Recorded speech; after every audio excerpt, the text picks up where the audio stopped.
ये गुड़गांव पुलिस के पास एक डायल 112 है। कंट्रोल रूम में एक कॉल आया था 8 और 9 तारीख को, इंटरवेनिंग नाइट को, लगभग 2:40 पर। और उस कॉल के मद्देनज़र उस कॉल करने वाले ने ऑल ओवर इंडिया में बड़े धमाके करने की अ, बारे में धमकी दी। और उस संबंध में ये बताया कि भाई, जैसे 9 तारीख को, 9 जनवरी को जो कॉल आया है और 2:40 पर जो कॉल आया, उसमें ये बताया कि ऑल ओवर इंडिया में बड़े बड़े धमाके करे जाएंगे। और उस संबंध के अंदर 2 दिन बाद, लगभग 11 तारीख को, तो उसमें कार्रवाई करते हुए हमारी पुलिस स्टेशन जो सिविल लाइंस के अंदर केस रजिस्टर्ड करा गया है संबंधित सेक्शंस के अंदर।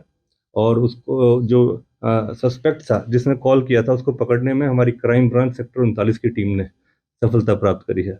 उसको 11 तारीख को पकड़ा गया है। और जो सस्पेक्ट था उसका नाम विकास अमरपाल जायसवाल है। ये मुंबई का रिहायशी है, रहने वाला है।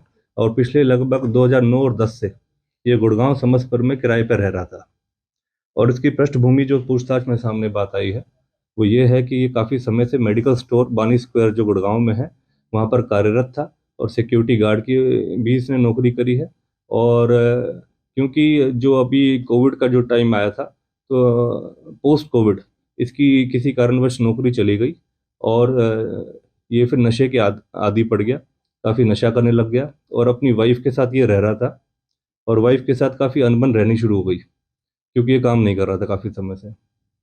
तो जिस तरीके से इसको काम नहीं मिल रहा था, तो समाज के अंदर काफ़ी घृणा इसके समाज के प्रति पैदा होती चली गई। और उसके एवज़ में उसका बदला लेने के लिए इसने इस तरीके के घटनाक्रम को अंजाम दे दिया।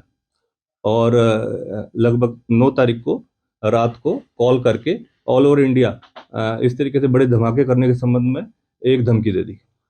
क्या इसने कोई लोकेशन? कॉल के अंदर बेसिकली जो ये है, यही बताया कि ऑल ओवर इंडिया में धमाके करे जाएंगे। और इस तरीके से फिर बाद में ये कॉल करके कुछ समय बाद ही फ़ोन ऑफ कर लिया। कोई दिन बताया गया हो कि इस दिन किए जाने हैं? जिस तरीके से मैंने आपको बताया है, 8 और 9 तारीख की इंटरवेनिंग नाइट को लगभग रात को 2:40 पर ही कंट्रोल रूम डायल 112 पे कॉल करा गया था। उसके बाद इसने ये बताया इस कॉल के अंदर कि 2 दिन बाद ये धमाके करे जाएंगे। तो संबंध में हमने सारी इसकी छानबीन करी, जानकारी इकट्ठी करी और तुरंत इसको पकड़ने में कामयाबी हासिल करी है। कोई इसका आपराधिक रिकॉर्ड रहा हो? नहीं, अभी तक इसकी जो हमने रिकॉर्ड देखा है, इस तरीके का कोई आपराधिक रिकॉर्ड अभी सामने नहीं आया है इसका। पूछताछ जारी है और उसके अनुसार इसको अरेस्ट करा गया है।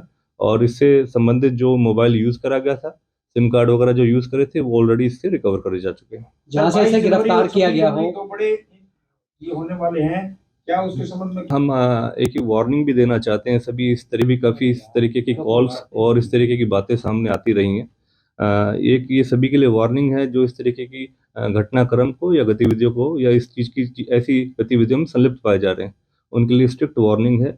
अगर कोई भी इसी गतिविधि को अंजाम देता है, या ऐसे हॉक्स कॉल करता है, या झूठी अफवाहें फैलाता है, या ऐसी धमकी भरी मैसेज या कॉल करता है कहीं पर भी किसी माध्यम से, उनके खिलाफ सख्त से सख्त गुड़गांव पुलिस कार्रवाई करेगी। और ऐसे लोगों के ऊपर मॉनिटर भी करा जा रहा है सोशल मीडिया के माध्यम से भी और अन्य किसी और माध्यमों से भी। क्या जब आरोपी को गिरफ्तार किया गया, इसके पास से कुछ ऐसा तलाशी के दौरान मिला हो कि जिससे धमाके करने की तैयारी में हो, कुछ सामान असलम में? क्योंकि मैंने आपको बताया, जिस तरीके से पोस्ट कोविड इसकी नौकरी छूट गई थी और समाज के प्रति इसमें घृणा पैदा होती चली गई, तो समाज में एक भय का माहौल ये फैलाना चाहता था।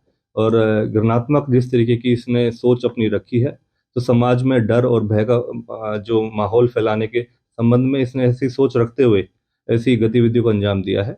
और अभी हम उससे और भी जांच में देख रहे हैं कि ऐसे कुछ और अन्य कौन कौन लोग हैं इसके साथ जो संलिप्त हो सकते थे, किसने इसको मोटिवेट करा, किस तरीके से ऐसी चीज़ों को करने के लिए मोटिवेट हुआ।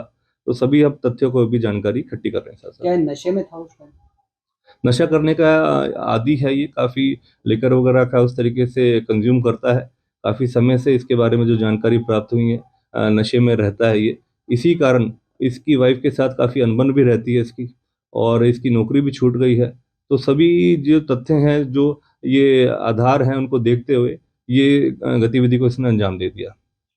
और जो 26 जनवरी के दौरान जो हमारी पुख्ता तौर पे जो गुड़गांव पुलिस की तरफ से मैं आपको जानकारी देना चाहता हूँ कि पुख्ता तौर पे हमारी सारी जो कार्रवाई है, हम प्रॉपर चेकिंग कर रहे हैं, होटल्स चेक करे जा रहे हैं। हमारे आला अधिकारियों ने ऑलरेडी काफ़ी डिटेल्स शेयर करी हैं कि इन पॉइंट्स के ऊपर हमारी चेकिंग्स जारी हैं। तो होटल्स और hospitals, railway stations, bus stand, जितने भी ऐसी पॉइंट्स हैं जो मेजर पॉइंट हॉटस्पॉट्स रहते हैं, उनके ऊपर निरंतर निगरानी करी जा रही है और उनकी चेकिंग भी करी जा रही है। गुड़गांव में कितने नाकेबंदी की जा रही है, कितनी संख्या है इनकी? देखिए, सिक्योरिटी के मद्देनज़र वो हमारी अपनी इंटरनल डिटेलिंग रहती हैं, उसके मद्देनज़र रखते हुए हमेशा से ही, जैसे जो खासकर ऐसी इस तरीके की त्यौहार आते हैं या फिर 26 जनवरी का या इस तरीके को कोई इवेंट्स वगैरह रहती हैं, कोई भी एक्टिविटीज़ होती हैं, सभी पे हमारी जो सिक्योरिटी ब्रांचेज़ रहती हैं, वो उसके तहत प्रोग्राम जारी करती हैं और उसके माध्यम से ही सारी ड्यूटी डिटेलिंग प्रॉपर डिटेल्ड होती हैं। कोई सिक्योरिटी को लेके अतिरिक्त फोर्स भी गुड़गांव में बुलाई जा रही है? नहीं, ऐसा नहीं है। हमारी गुड़गांव की फ़ोर्स बिल्कुल सक्षम है हर चीज़ से जूझने के लिए और उसके ऊपर काबू पाने के लिए, और प्रॉपर मॉनिटरिंग करी जा रही है, जैसे मैंने बताया है। चाहे वो सोशल मीडिया के माध्यम से हो या फिर वो रूटली रिमोट तरीके से हम अपनी जो हमारी सोर्सेज़ के थ्रू इन्फॉर्मेशंस रहती हैं, तो उसके तहत कार्रवाई करी जा रही है।